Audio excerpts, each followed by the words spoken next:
네, 우리 지난주에 완벽한 예배에 대해서 함께 말씀을 나누었습니다. 완벽한 예배. 하나님께서 찾으시는 예배가 어떤 예배인지 또 우리의 형식보다 우리의 중심을 더 중요하게 생각하신다라는 것을 말씀을 통해 나누었던 것 같습니다. 그리고 오늘 그 예배의 연장선에서 향기에 대해서 말씀하고 있습니다. 예배는 예배당 안에서만 끝나는 것이 아닙니다. 참된 예배는 삶으로 이어지고 또 삶으로 이어진 예배는 결국 어떻게 됩니까? 향기를 남기게 되는 것입니다. 하나님을 진실하게 예배하는 사람들에게 있어서 그 사람만의 향이 생기게 되는 것입니다. 우리가 세상 속에서 삶을 살아갑니다. 그렇지만 세상에 묻히지 않는 향기, 사람을 살리고 마음을 열게 하는 그 향기, 무엇보다 하나님께서 기뻐하시는 향기라고 할 수 있습니다. 향기 나는 거 참 신기합니다. 세상에 참 많은 다양한 그런 향기가 존재하는 것 같은데, 제가 설교를 준비하면서 어떤 향이 있을까, 한 몇 가지 정도가 될까라고 검색을 했었는데 너무나 이게 셀 수 없을 정도로 수많은 향기들이 있더라고요. 우리가 셀 수 없을 정도로 많은 향기들이 존재합니다. 이제는 누구나 다 알고 있는 사실 가운데 하나이지만 제가 커피를 너무나 좋아하지 않습니까? 저희 사택에 와본 청년들도 있겠지만 저희 사택에 와보면 커피를 내리는 공간 그리고 커피를 만드는 공간으로 이렇게 나누어져 있습니다. 그래서 이 베란다 쪽으로 가보면 한쪽에는 커피를 만드는 로스팅하는 그런 공간이 있습니다. 제가 생두를 구입할 때마다 맛있었던 그런 생두를 이렇게 구입하기도 하지만 생두의 정보를 보면서 이거 한번 먹지 못한 그런 커피가 있으면 한번 구입을 해서 한번 해봐야 되겠다, 마셔봐야 되겠다라는 생각을 합니다. 그러면서 로스팅을 하면서 이 생두에는 어떤 향이 날지 또 어떤 커피 맛이 날지를 기대하면서 로스팅을 하고 또 커피를 내려 먹습니다. 이 커피가 수확한 나라마다 지역마다 모든 이제 향과 맛이 달라집니다. 그리고 어떻게 커피를 볶느냐, 몇 분을 볶느냐에 따라서도 커피의 향과 맛이 달라집니다. 그리고 그 향과 맛이 더 잘 느껴진 커피가 있다면 좋은 커피라고 할 수 있습니다. 향기는 눈에 보이지는 않지만 분명히 퍼져나갑니다. 손에 잡히지는 않지만 사람의 마음에 오래 남게 되는 것입니다. 어떤 장소를 떠났는데 그 공간에 남아있는 향기, 또 어떤 사람을 떠올릴 때 그 사람의 이미지와 함께 기억되는 그런 향들이 존재합니다. 이 향기는 존재를 설명하는 또 다른 언어이기도 합니다. 우리가 말을 하지 않아도 어떤 사람의 분위기로 사람을 기억하지 않습니까? 가까이 가면 편안해지는 그런 사람이 있고 또 괜히 마음이 무거워지는 사람도 있습니다. 얼굴을 보면 먼저 남는 것이 태도일 때가 있지만 말보다 오래 남는 것이 인격일 때가 있지 않습니까? 어쩌면 성경이 말하는 그 향기, 그 향기라는 표현도 바로 이런 이미지가 아닐까 생각이 되어집니다. 바울은 오늘 본문 말씀 보니까 우리를 가르쳐 그리스도의 향기라고 말씀하고 있습니다. 그리스도의 편지라고 해도 우리가 충분히 좋고 또 주님의 제자라고 해도 충분히 좋을 텐데 바울은 한 걸음 더 나가서 우리에게 향기라고 그렇게 말씀하고 있습니다. 향기는 자신을 위해서 존재하는 것이 아닙니다. 퍼지기 위해 존재합니다. 그리고 향기는 자기 안에만 딱 머물러 있는 것이 아닙니다. 주변으로 흘러가는 것을 볼 수 있지 않습니까? 강요되는 것도 아니고 주변에 영향을 미치게 되는 것이 바로 향기라고 할 수 있습니다. 그리스도의 삶도 마찬가지인 것 같습니다. 진짜 믿음은 숨길 수 없고 또 진짜 은혜는 드러나게 되어 있습니다. 진짜 예배는 향기로 그렇게 번져 나가는 것입니다. 우리들의 시기를 이야기하면서 우리가 가능성이 많은 시기라고 이야기들을 합니다. 또 흔들림이 많은 시기이기도 합니다. 하지만 이것보다 더 중요한 것이 있다면 바로 어떤 향기를 남기느냐, 그 어떤 향기를 남기는 사람인가라는 것이 중요합니다. 예수님을 믿는다라고 우리가 이야기를 하지만 내 안에서 원망의 냄새, 비교의 냄새, 자기 중심적인 그런 냄새가 난다면 그리스도인이라고 보기 어렵습니다. 반대로 내 말과 표정과 선택과 관계 속에서 은혜의 향기가 나고 진실의 향기가 나고 사랑의 향기, 거룩의 향기가 난다면 사람들은 우리를 통해서 예수 그리스도를 보게 될 것입니다. 오늘 본문 말씀을 보면 가장 먼저 그리스도의 향기는 예수님과 가까이 있을 때 시작된다라는 것을 볼 수 있습니다. 향기는 억지로 만들어지지 않습니다. 좋은 향수병을 우리가 손에 들고 있는다 할지라도 그 사람이 그 향수병으로 인해서 자동적으로 향기로워지는 것은 아닙니다. 몸에 그 향기가 배어야 되고 가까이 있어야 하고 또 그 향기가 스며들어야 되는 것입니다. 영적인 향기도 마찬가지인 것 같습니다. 그리스도의 향기는 열심히 우리가 종교 생활을 한다고 할지라도 생기는 것이 아닙니다. 예수님과 가까이 머물 때 향기는 생기는 것입니다. 오늘 본문 14절 말씀 우리가 한번 보면 항상 우리를 그리스도 안에서 이기게 하시고 우리로 말미암아 각 처에서 그리스도를 아는 냄새를 나타내게 하신 하나님께 감사하노라라고 말씀하고 있습니다. 여기서 중요한 것은 우리의 향기가 아니라 그리스도를 아는 냄새라고 말씀하고 있습니다. 다시 말해서 우리의 개성과 매력이 아니라 예수님이 드러나는 그런 향기를 이야기하고 있습니다. 다른 사람들에게 저 사람 괜찮다 에서 끝나는 것이 아니라 저 사람은 좀 다른 것 같아 라는 이야기가 나와야 되는 것입니다. 말씀을 보면 이 향기에 대해서 관련돼서 많은 말씀들이 기록되어 있습니다. 그 중에 우리가 마가복음 14장 말씀을 보면 예수님께서 이 나병 환자, 베다니 나병 환자 시몬의 집에 방문하셨을 때 이를 기록하고 있습니다.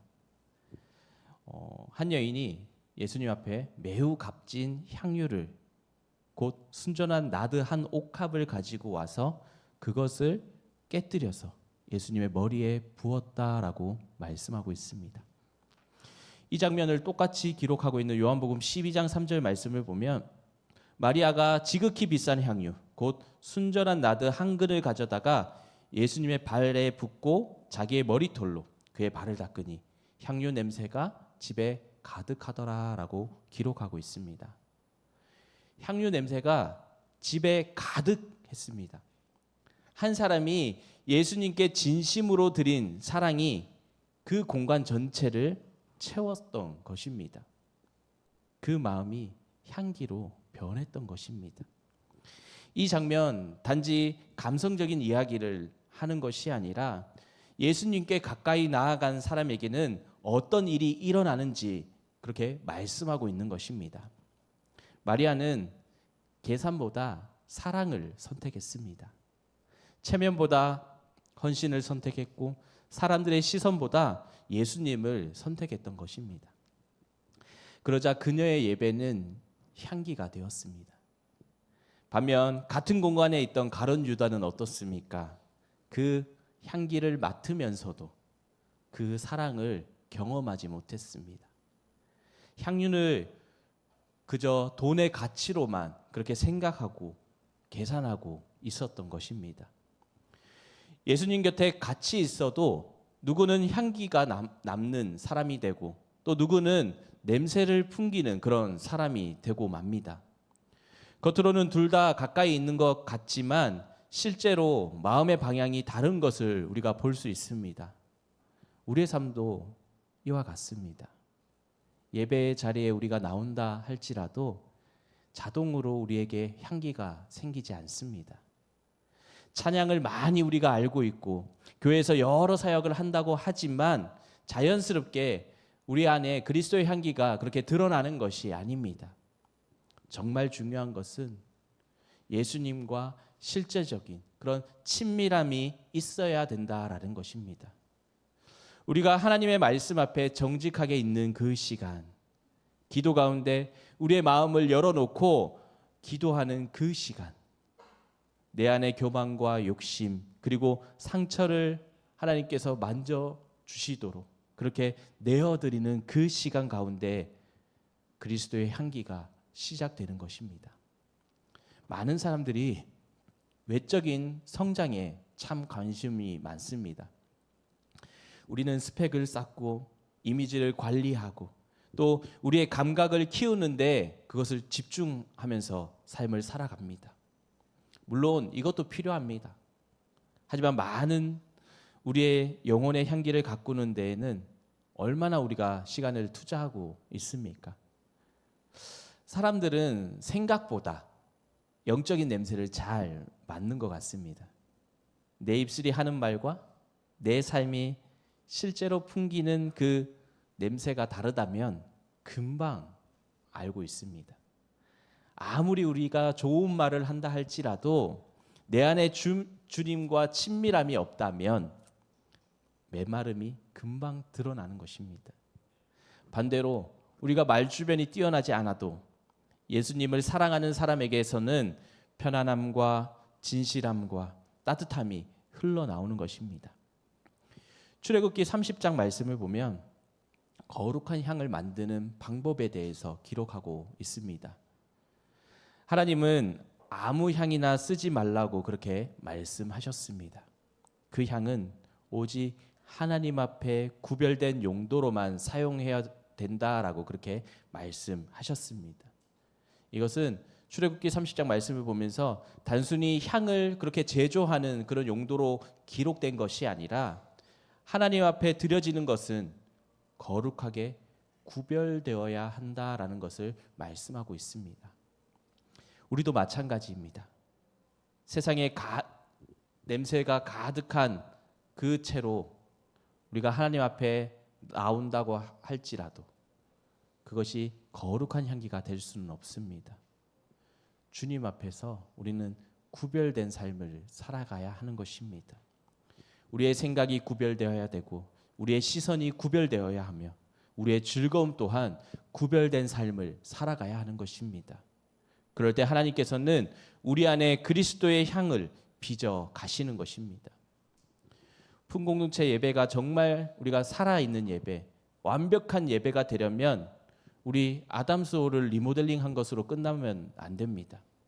음량이 좋고 분위기가 좋아도 우리가 예수님께 가까이 가지 않는다면 그저 우리는 좋은 모임에 불과합니다. 그러나 누군가 예수님을 진심으로 사랑하기 시작하면 그 분위기는 달라집니다. 우리가 찬양할 때 또 하나님 앞에 기도할 때 모든 것이 달라지게 되어 있습니다. 예수님과 가까이 한 사람이 공동체의 향을 바꾸기 시작하는 것입니다. 그래서 오늘 우리는 먼저 사역을 잘하는 그런 사람이 되기보다는 예수님께 가까이 머무는 그 사람이 되어야 하는 것입니다. 그 자리가 향기의 시작이라고 할 수 있습니다. 또한 오늘 본문 말씀 보면 그리스도의 향기는 깨어짐과 순종을 통해 퍼지는 것을 볼 수 있습니다. 향기는 담겨 있지만 퍼지지 않습니다.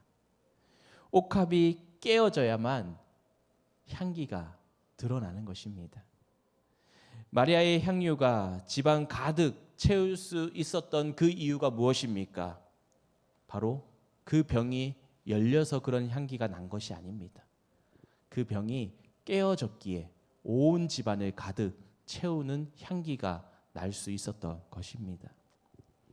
우리는 누구나 향기롭기를 소망합니다. 하지만 깨어지고 싶지는 않습니다. 아름답게 하나님 앞에 쓰임 받고 싶어 하지만 내 자아를 그렇게 내려놓고 싶지는 않습니다. 주님 앞에 영광을 돌리고 싶지만 내 계획이 수정되는 것은 조금 부담스러워합니다. 그러나 하나님께서는 우리를 통해서 향기를 내실 때 자주 깨어짐의 통로를 사용하십니다. 바울의 삶을 보면 항상 형통함만 가득하고 또 편안한 삶을 살아갔던 것은 아닙니다. 그러면서 오늘 본문 말씀을 쓰면서 형통하고 편안한 삶을 살아갔기 때문에 우리들 보고 너는 그리스도의 향기가 되라 그렇게 말씀하지 않습니다. 오히려 바울은 환난과 핍박 가운데 연약함 가운데 있으면서도 하나님을 고백합니다. 자신이 강해서 그렇게 향기를 내는 것이 아니라 하나님께서 바울을 통해서 그리스도를 드러내고 있다라고 그렇게 말씀하고 있는 것입니다.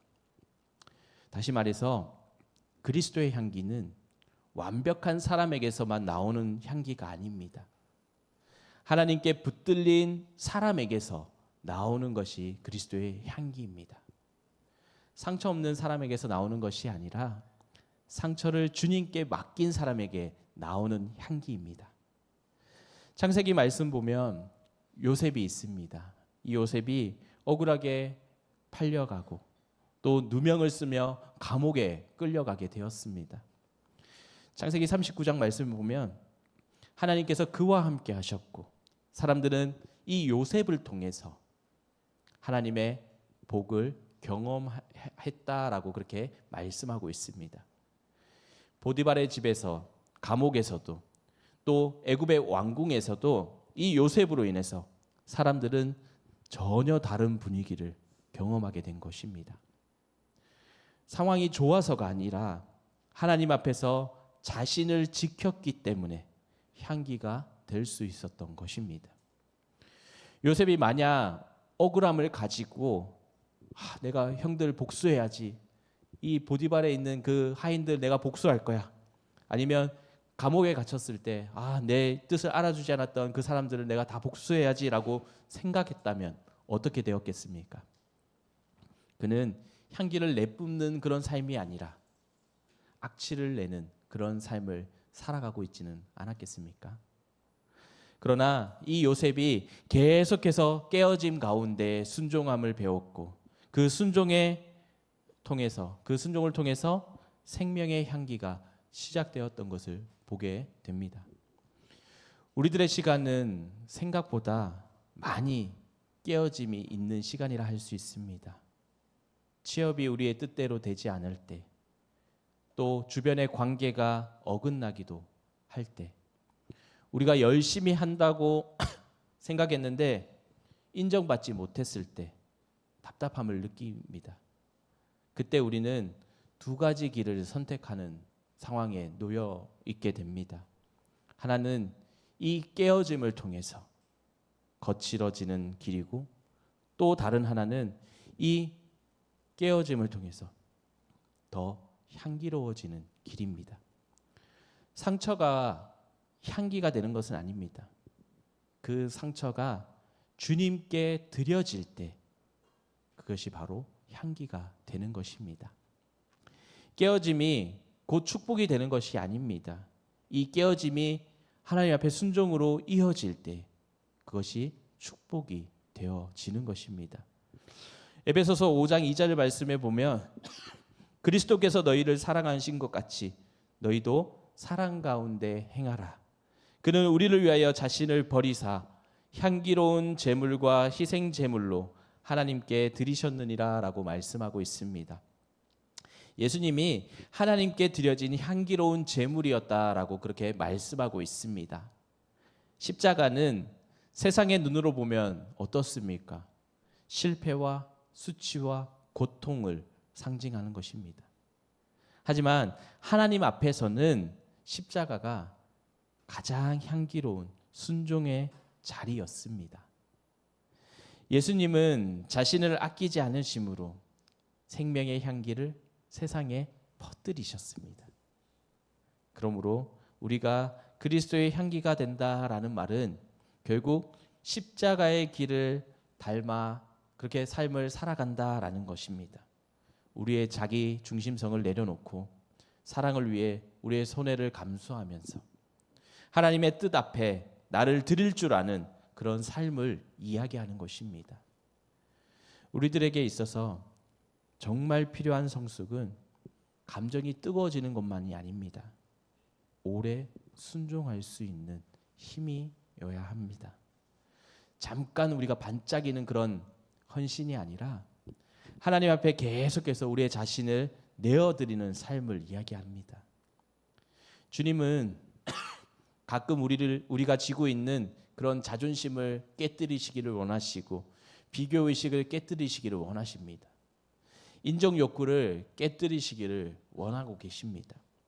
왜냐하면 그 병이 깨어져야만 진짜 우리에게 향이 나오기 때문에 그렇습니다. 내가 얼마나 괜찮은 사람인지를 증명하려면 우리의 삶에서 예수님의 향기가 나야 되기 때문입니다. 그러나 내 인생의 주인이 주님이심을 받아들이고 내 계획보다 주님의 뜻이 더 선하다는 것을 믿으면서 때로는 이해되지 않아도 순종하는 사람에게서 그리스도의 향기가 퍼지는 것입니다.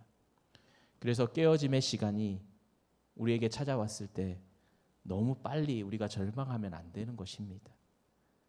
하나님은 우리를 부수기 위해서 깨뜨리시는 것이 아니라 우리를 흘려보내기 위해서 깨뜨리실 때가 많이 있다라는 것입니다.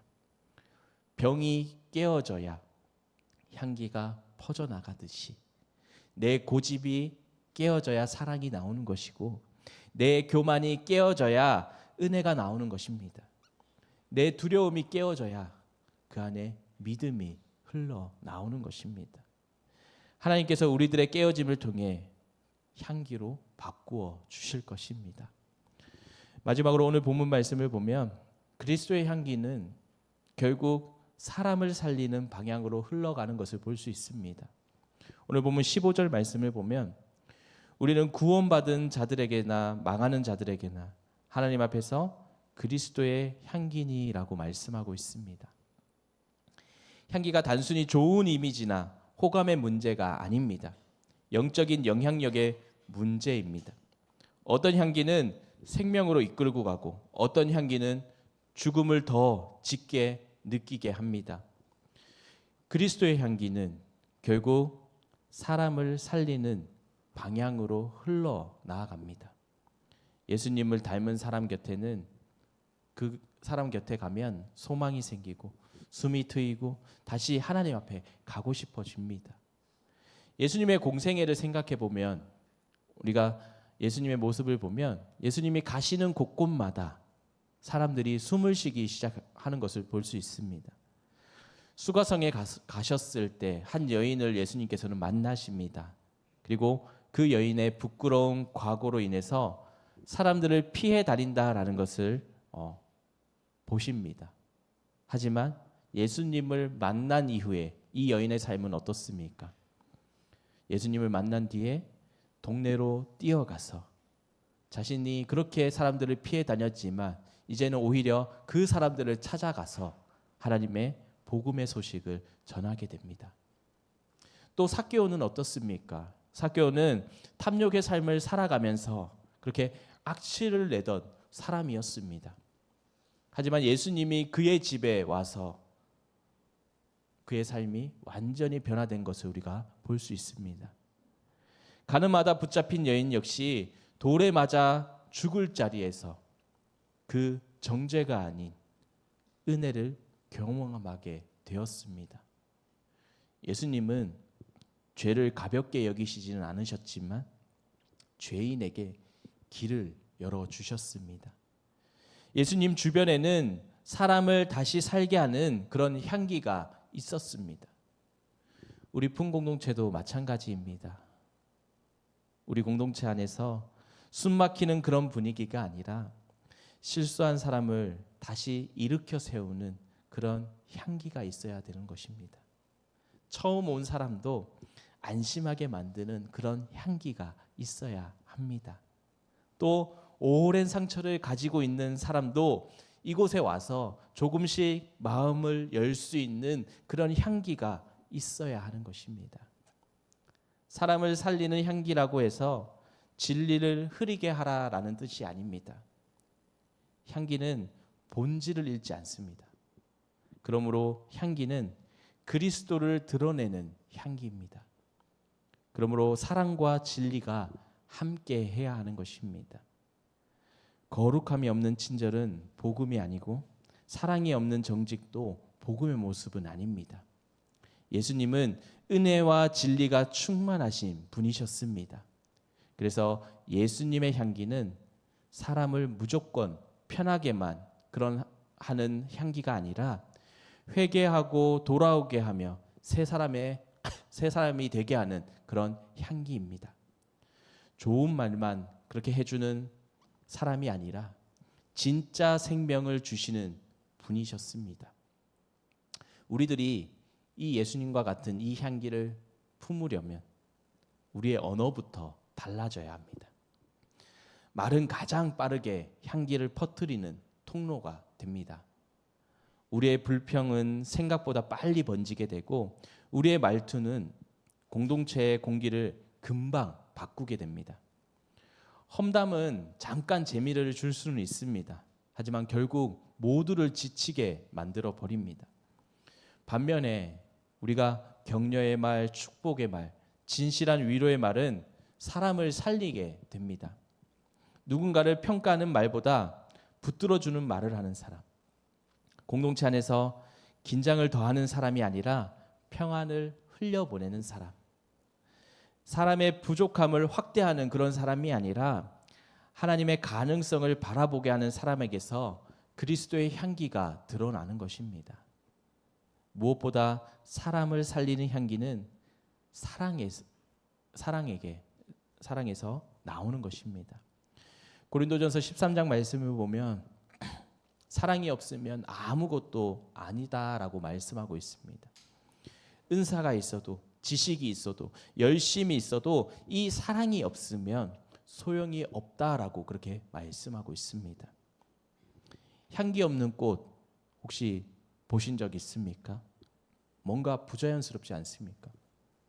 그것처럼 사랑이 없는 신앙은 어딘가 차갑습니다. 우리들의 시기는 우리들의 문제로 그렇게 바쁠 수 있습니다. 진로의 문제, 관계의 문제, 미래, 경제적인 부담, 정서적인 흔들림까지도 우리가 다 감당해야 합니다. 그러나 바로 그때 하나님은 우리를 자기의 문제에 갇힌 그런 사람이 아니라 다른 사람에게 생명을 흘려보내는 사람으로 부르시고 계십니다. 내 삶이 완벽해져야만 누군가를 섬길 수 있는 것이 아니라 부족한 자리에서도 우리가 웃어주고 들어주고 함께 기도하면서 안부를 묻는 것, 이것이 별거 아닌 것 같지만 우리가 향기를 퍼뜨리는 통로가 되는 것입니다. 초대교회의 역사를 보면 초대교회 성도들은 예수님을 닮은 사람들의 향기를 드러내는 삶을 살았습니다. 그들은 화려한 건물도 없었고 또 제도적으로 완벽한 그런 것도 없었습니다. 하지만 함께 떡을 떼고 기도하고 필요에 따라서 자신의 것을 남에게 나누어 주는 그런 일들을 하면서 서로를 돌보는 삶을 살았습니다. 그 결과 어떻습니까? 사도행전 말씀을 보면 온 백성에게 칭송을 받았다라고 그렇게 말씀하고 있습니다. 복음의 향기가 공동체를 넘어서 세상으로 번져갔기 때문에 온 백성에게 칭송을 받을 수 있었습니다. 세상의 논리로만 그렇게 움직이지 않았습니다. 삶에서 나는 그 냄새를 맡습니다. 그래서 우리가 세상을 향해 줄 수 있는 가장 강력한 전도가 있다면 결국 그리스도의 향기가 가득한 공동체가 되는 것입니다. 사랑하는 성도 여러분, 하나님은 우리를 단지 교회를 출석하는 그런 사람으로 우리를 부르지 않으셨습니다. 하나님은 우리를 그리스도의 향기로 불러주셨습니다. 향기는 보이지는 않지만 분명히 있습니다. 오늘 우리가 어떤 삶으로 살아가느냐, 그것에 따라서 우리의 삶의 향기가 달라지고 가정의 공기가 달라지고 친구와의 관계가 달라지면서 더 나아가서 우리 공동체의 온도를 바꿀 수 있습니다. 내 말 한마디, 내 태도 하나, 내 순종의 선택 하나가 누구에게는 생명의 향기로 기억되게 될 것입니다. 우리가 지난주 완벽한 예배를 생각했다면 오늘은 그 예배의 결과를 다시 한번 생각해야 합니다. 참된 예배는 반드시 향기가 남게 되어 있습니다. 예배당 안에서 하나님께 마음을 드린 사람은 삶의 현장에서도 그리스도의 향기를 풍기게 되는 것입니다. 예배와 삶이 따로 그렇게 가지 않습니다. 오늘 이 예배가 월요일의 향기로 그렇게 이어져야 하는 것입니다. 우리의 찬양하던 이 입술이 사람을 살리는 말을 해야 되고, 기도하던 그 마음이 누군가를 품는 그런 마음이 되어야 하는 것입니다. 그리고 말씀 앞에서 무릎 꿇던 그 사람이 관계 속에서도 예수님을 닮아 가야 하는 것입니다. 혹시 지금 내 안에 향기보다 냄새가 더 많이 난다라고 느껴질 수도 있습니다. 분노와 비교, 지침과 무기력, 죄책감과 숨기고 싶은 그런 습관들 때문에 스스로 답답하다라고 느껴질 때도 있습니다. 그래도 괜찮습니다, 여러분. 향기의 근원이 내가 아닙니다. 예수님이십니다. 우리가 주님께 나아가면 주님은 우리를 다시 만져주시고 씻기시고 새롭게 해주십니다. 우리 안에 예수님의 향기를 그렇게 입히시고 계십니다. 내가 나를 향기롭게 만드는 것이 아니라 그리스도께서 내 안에 계실 때 나는 그리스도의 향기가 나는 것입니다. 우리가 이번 한 주간의 삶을 살아가면서 가는 곳곳마다 주님의 향기가 퍼지기를 축복합니다. 우리의 모든 자리에서 우리의 생각과 말과 선택의 순간 속에서도 예수님의 향기가 배어나오는 그런 삶을 살아가시기를 바랍니다. 누군가 우리를 보면서 단지 사람이 좋다라고 그렇게 말하는 데에서 끝나지 않고 우리를 통해 예수님을 떠올리게 되고 우리의 예배가 그렇게 향기가 되면서 우리의 순종이 향기가 되면서 하나님 앞에 그렇게 올려지는 삶을 살아가시기를 소망합니다.